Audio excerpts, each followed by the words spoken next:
nothing would ever be the same.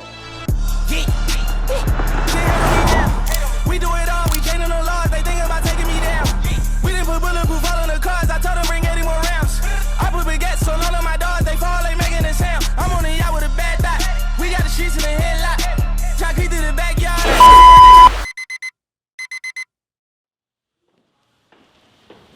All right, so it's about 7:30 in the morning right now. Just woke up. Gonna grab some coffee. We have a daily sales team meeting here today, so just gonna start wrapping that up, pretty much run through with the team, pretty much goals for the week, you know, what everyone's up to, making sure everyone's on track. We were filming a podcast yesterday with some of the boys. We had Bridger Rogers come in, one of my buddies, Luke Fontaine, had the whole setup that we got right here. And then, we had a whole roundtable event. So this was our $20 million roundtable with some of the guys crushing it. This is an Airbnb we rented, so normally I travel quite a bit. So I actually don't own a car, but we got the Range Rover for the weekend. And then we got just a really nice place, little mid-century modern stuff. And then we got some other guys over there. Yes. So yeah, it's been a good little setup, but we're gonna hop right into the sales team meeting. And I'll see you guys there.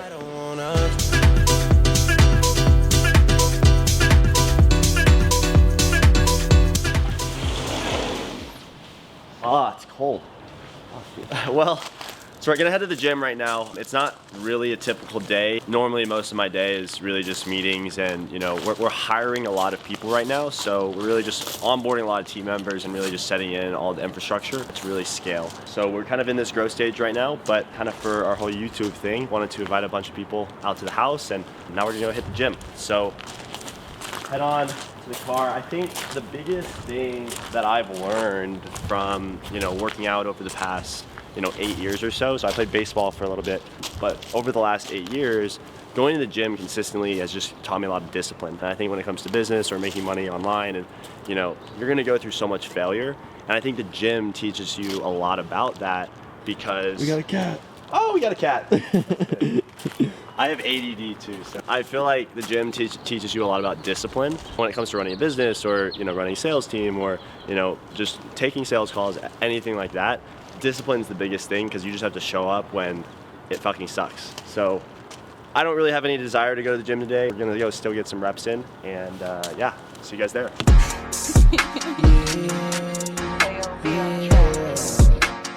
We got Pat. Andy decided to hop in as well. Yo, it's Bruno. It's Bruno? It's Bruno out there. What is he doing? Yo, you wanna come to the gym?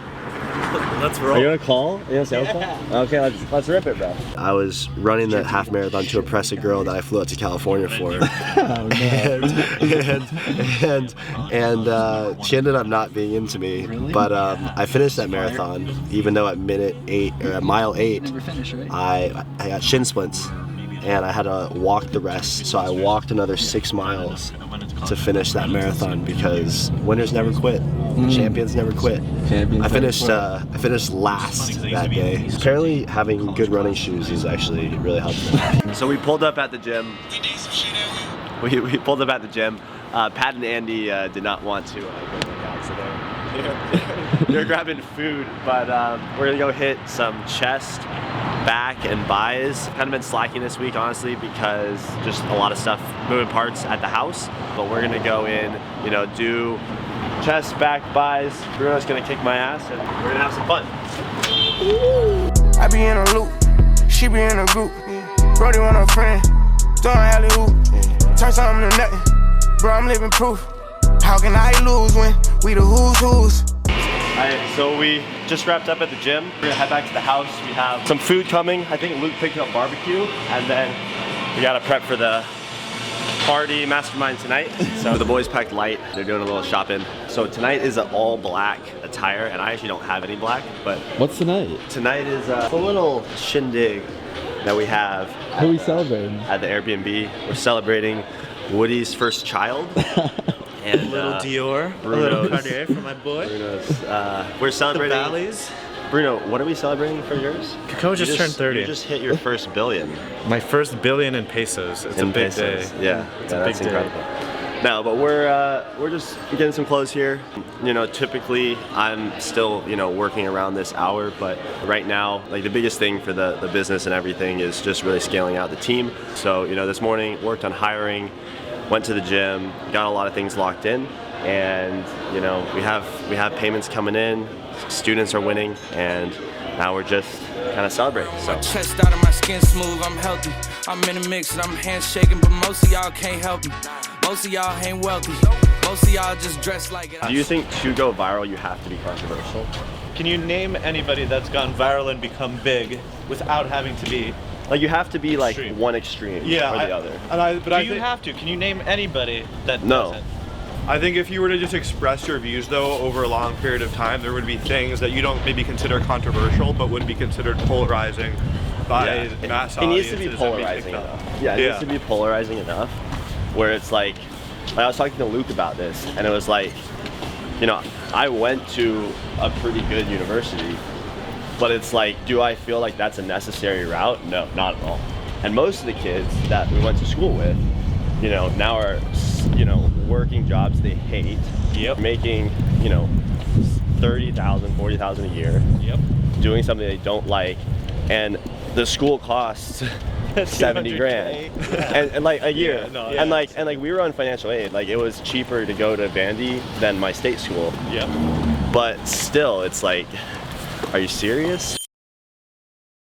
When it comes to making money and everything, I think like pretty much all the money right now is just going back into the business, right? It's going back into growing the team. Past 30 people on the team today, and my goal within the next 2 months or so, we'll have like 5 more people on the content team. We got a few more guys on the ops team, and then also the student success team, just to make sure everything's actually working well. But at the end of the day, like, if you're trying to scale your income, right, you're not going to scale your income by going to the mall here and shopping, right? It's actually putting in the work, actually doing things on a day-to-day basis that will get you the results, and that's what I think just a lot of people aren't willing to do. So it's just knowing when to make those sacrifices and when to go have fun. And you know, I was in Brazil since September until like December, you know, and I don't speak Portuguese. I'm learning Portuguese, but it's literally just like it was me working for a long time, right? So we're gonna have some fun tonight, and I guess this is why we do it all, right? Cool. What do you think about designer brands? Like as a concept or like in general? Like, would you ever deck yourself out in all designer? Well, like is Essentials designer? Well, what is considered designer? Like Dior, Gucci, Balenciagas. I don't actually own any of those. Actually, I think we're over here. Designer clothes, I think, from a marketing perspective, right? I love analyzing designer brands because it's like this T-shirt costs them, you know, $20. It depends right? on the child labor. You know, they have the child labor, they have all the stuff, and then they're selling it for, you know, 10,000% margin. In some places, I feel like having that gives you status. Okay. And if you're using it with a purpose, I think there's something to it, right? I think a lot of people buy it for ego. It's how it potentially like started for me. But at some point, it's more just like in Austin, for example, like you don't really wear that sort of stuff because Austin is more chill. Like people don't care about that as much. But if you're going to Miami or Dubai or things like that, like if you pull up with a $50,000, $100,000 watch, people like respect it, right? So can you give me an example of a time where you felt like you were treated different because you had some piece on you?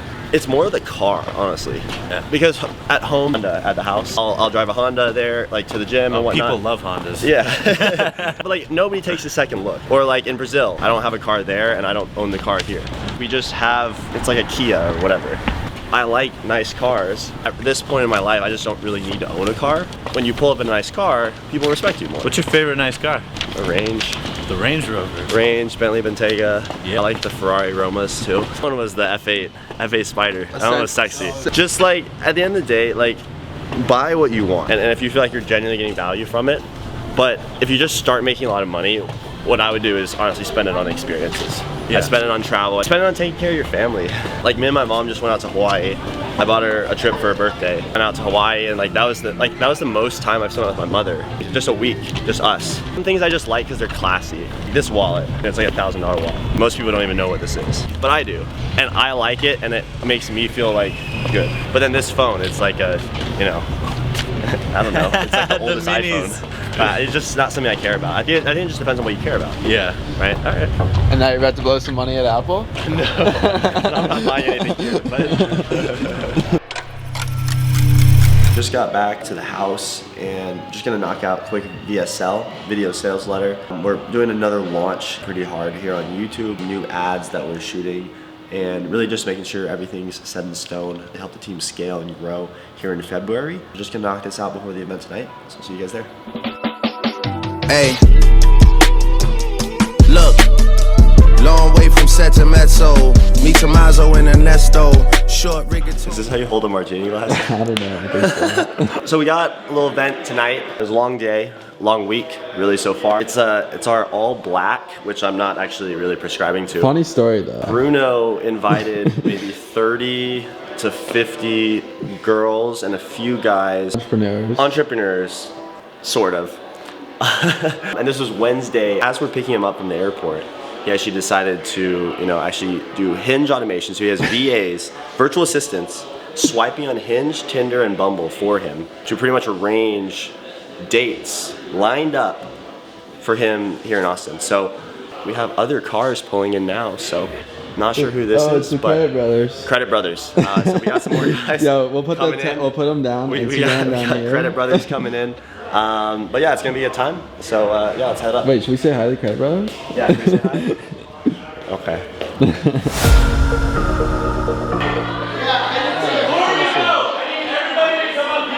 Oh my. Yes, Bruno, what would you like? We are doing a toast to a very special man tonight. They say there's a lot of ways you can get to know somebody. Method number one is you can actually meet them in person and see how they're like, but I don't think that's the best method. I think the best way to get to know somebody is, what do people say behind their back? Oh my. And so tonight, we are celebrating Kekoa, a man that I've heard nothing but good things about. Yeah. A man of honor, a man of integrity, and an incredible entrepreneur. So everybody, let us give a toast to Kekoa tonight. Yeah! Cheers to Kekoa!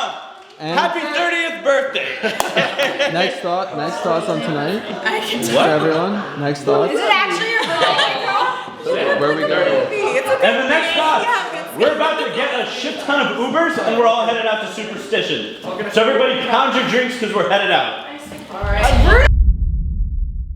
So this wraps up a day in my life, and it's a little bit more exciting than it normally is. Normally I'm working 10 to 12 hours a day, pretty much just managing the team, building out, hiring, doing a lot of those more admin things, as we are scaling pretty fast right now, and I'm really just focused on building the infrastructure, the culture that we really need to continue the growth that we're seeking here in 2023. Hopefully you just get a little bit better insight though into what a day in my life looks like. Still was able to check in, with the team all throughout the day, even when we were shopping, when we were going even to the clubs there at the end, and it was just a little bit more of a fun day that hopefully you enjoyed watching. Right now we're in the Edition Hotel out in New York City. We're actually starting to film. We actually went to the studio today, but we're starting to film for our next shoot out in Europe. We actually have a $11,000 flight that pretty much a bunch of entrepreneurs travel hacked, so there's about 72,000 points